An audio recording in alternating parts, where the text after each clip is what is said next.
Hi, welcome or welcome back.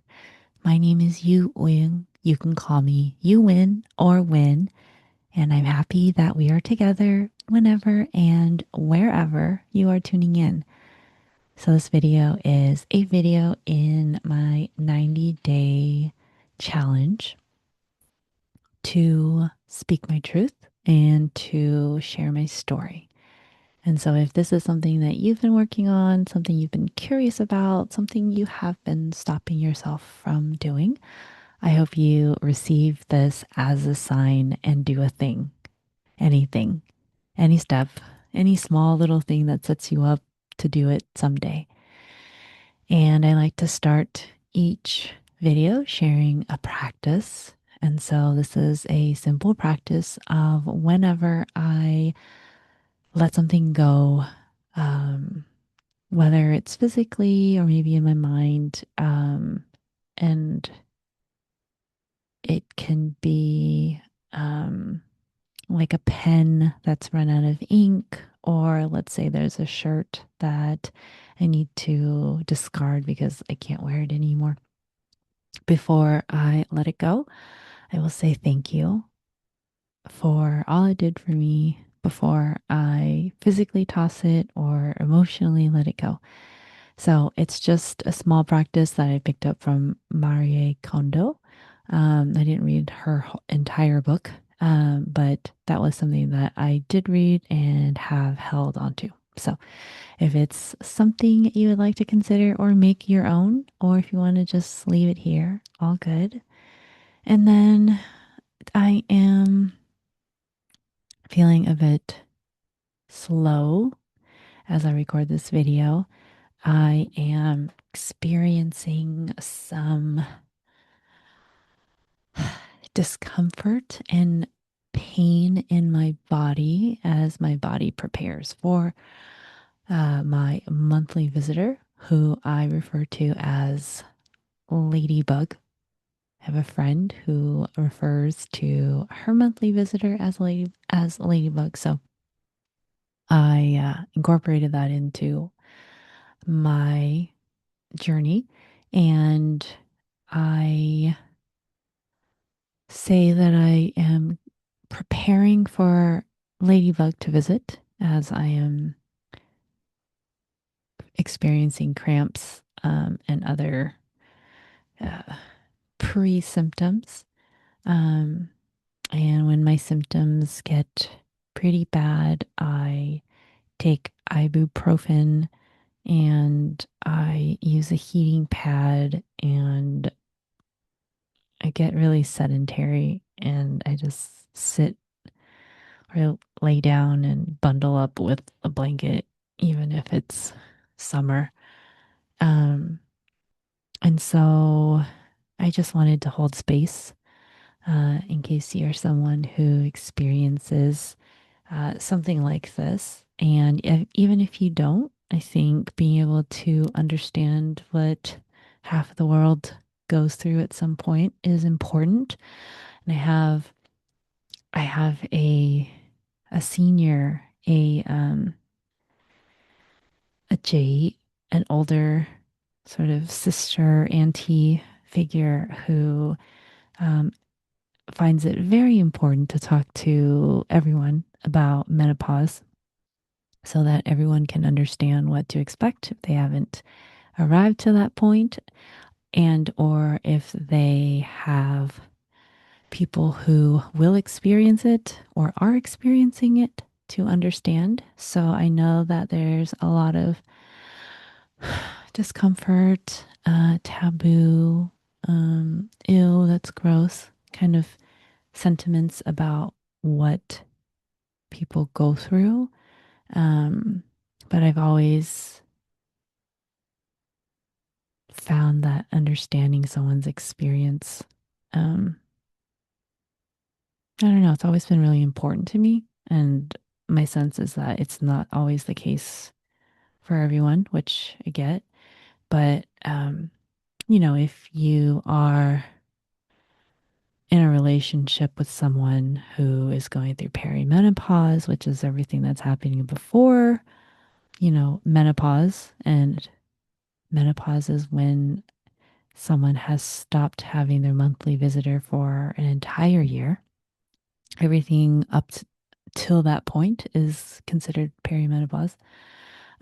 If you are in relationship with someone who's experiencing it, I think understanding it is much better than judging them and calling them crazy and being in conflict about things that are really difficult and sometimes out of their control. Um, so I don't know. I always take the path of understanding. So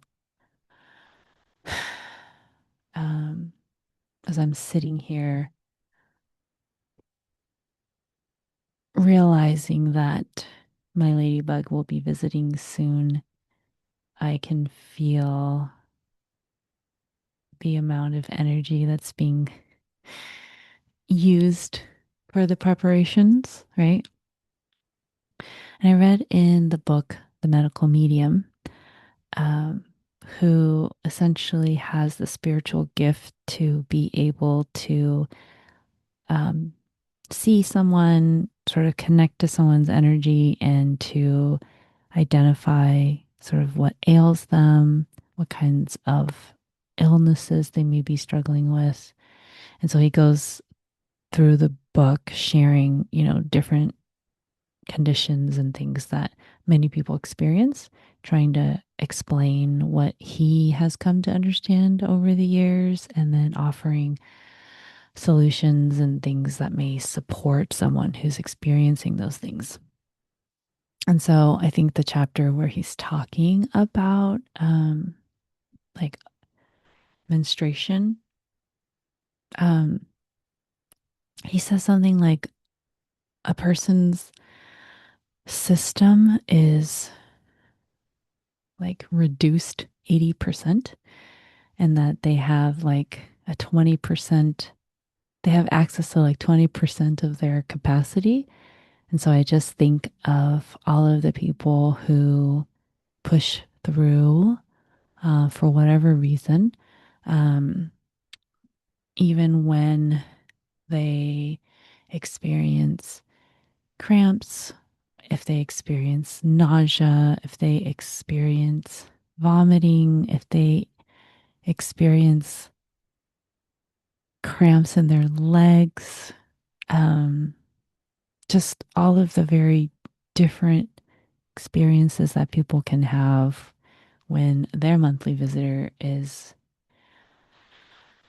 with them, um, and how they have to and how we have to continue to function um, without, being able to take time to rest, or having to be very thoughtful about how to use our time if we even have paid time off.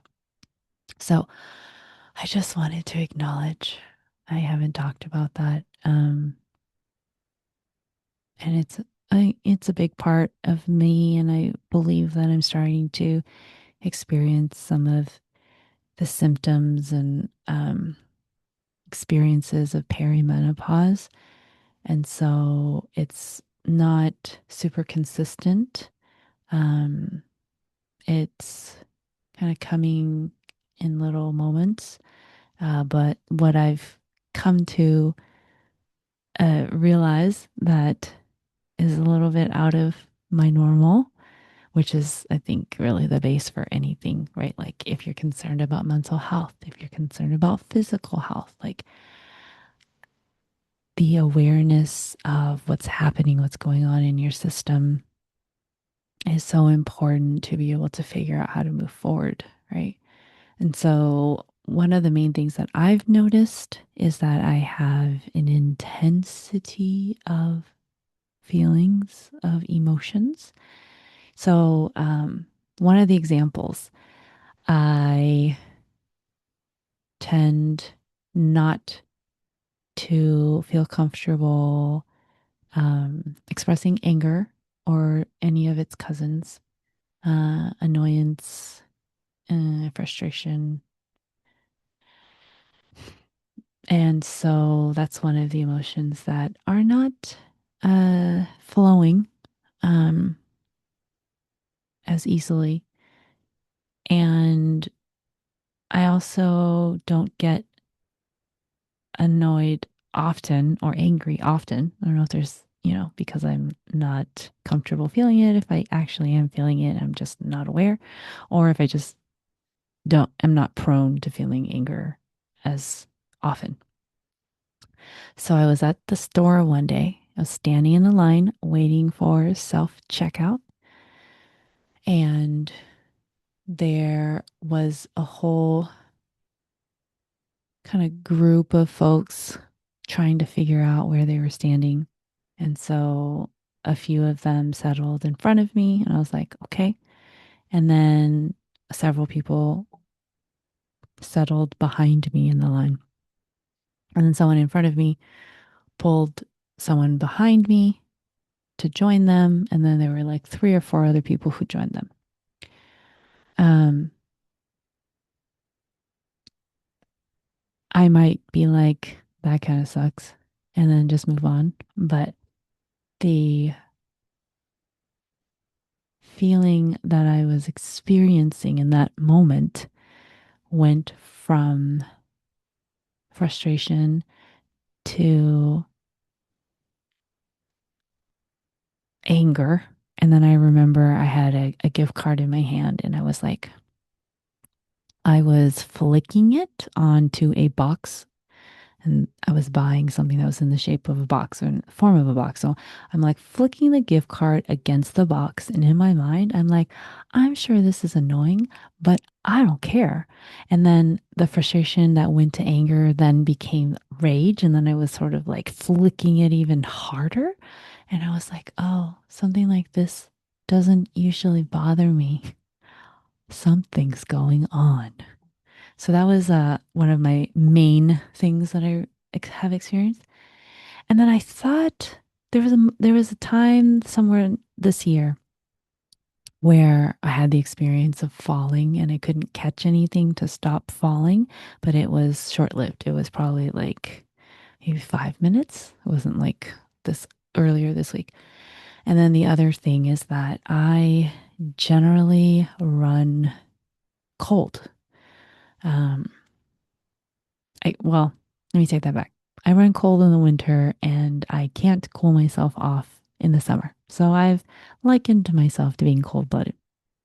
Um, but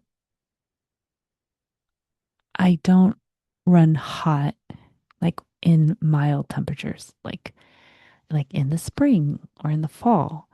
And so this year and last year, I noticed that I need cooling more often and more intensely, more cold than I've ever needed it in my life before.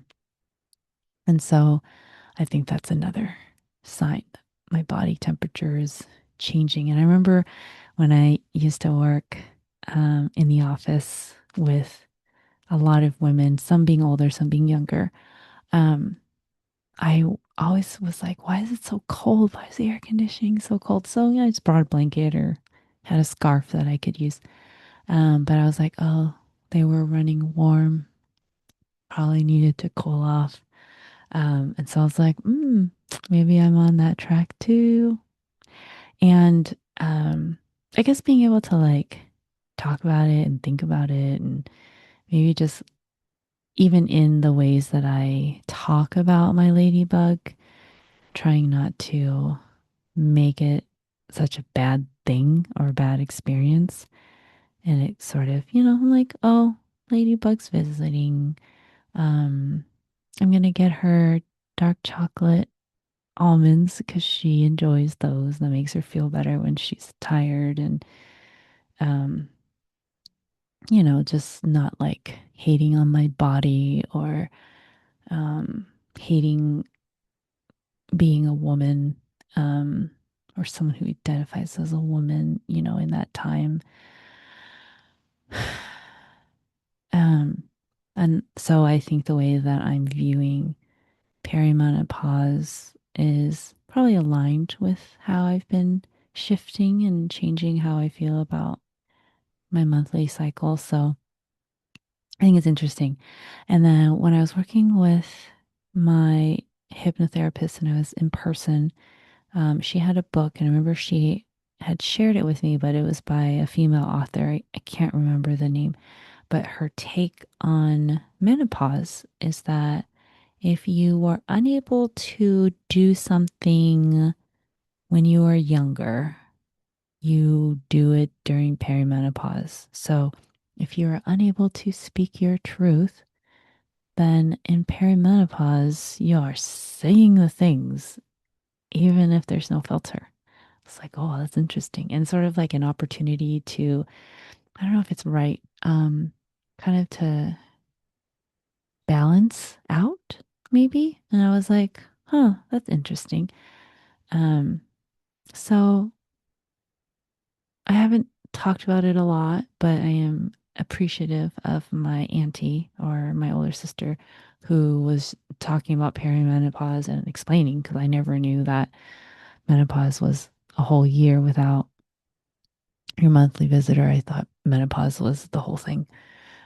But perimenopause being everything up until that point. So you might not have your monthly visitor for 8 months and then it comes back and then you start all over.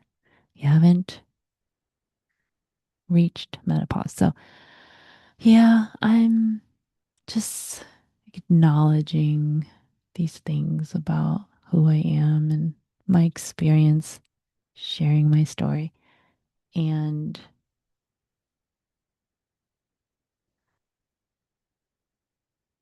I need to take some ibuprofen and sit with my heating pad soon.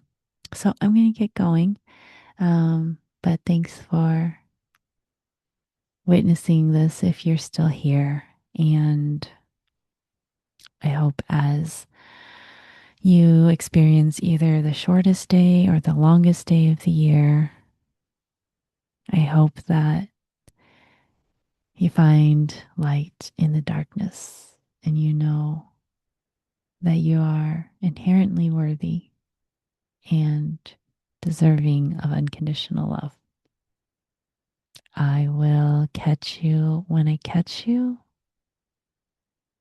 And um,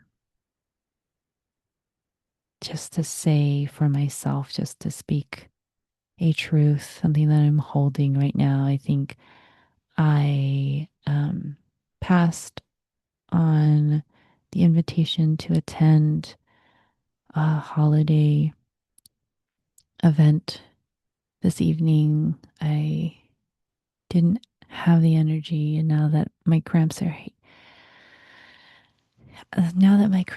I was like, okay, it makes sense. But I was feeling FOMO a little. I don't usually experience FOMO, but fear of missing out and wishing that I could be there and um sort of not being able to be there. I realize and acknowledge that I'm feeling a bit lonely. So just wanted to say it out loud as I guess something that I am working on is sharing how I feel and what I need and what I want in general. And then in relationship more so. So thanks for letting me acknowledge and for witnessing it. Okay, I will talk to you next time. Take good care. Okay, bye bye.